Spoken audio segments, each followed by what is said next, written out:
Social मीडियावर video टाकण्याची धमकी देत महिलेवर अत्याचार केल्याप्रकरणी गिरझणी ग्रामपंचायतीच्या लिपिकाला अटक करण्यात आली।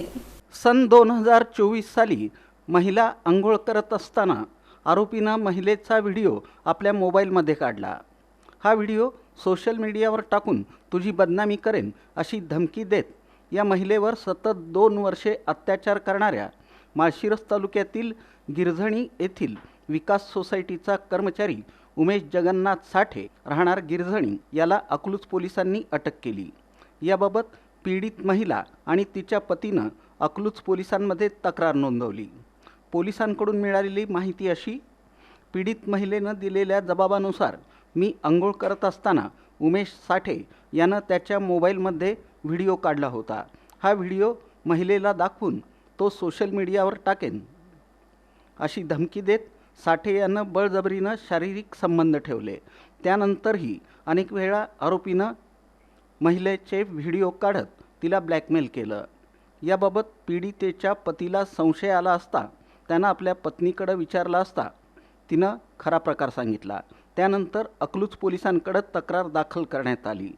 अकलूज पोलिसांनी उमेश साठे याला ताब्यात घेतला असता त्याच्या मोबाईलमध्ये अनेक अश्लील व्हिडिओ आढळून आले। पुढील तपास सहाय्यक पोलीस निरीक्षक सुधीर टिंगले हे करत आहेत। ग्रामपंचायतीकडे कायम कर्मचारी असून सुद्धा विविध कार्यकारी सोसायटीचं पण काम पाहत होता। दोन्ही ठिकाणी कामाला होता। दोन्ही ठिकाणचा पगार काढता येतो का, असा सवाल उपस्थित होत आहे।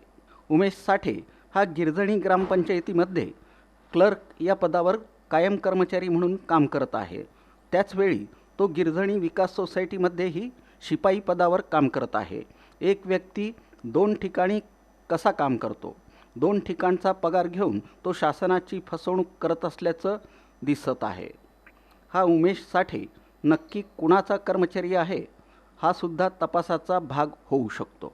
आरोपी याने तिचा आंघोळ करता वेळचा व्हिडिओ आरोपी याच्याकडे असल्याची फिर्यादी यास भीती दाखवून तिच्याशी मैत्री वाढवून सदरचा व्हिडिओ हा सोशल मीडियामध्ये प्रसिद्ध करेल अशी भीती घालून पीडितेच्या बाबतीत लैंगिक अपराधाचा गुन्हा केलेला आहे।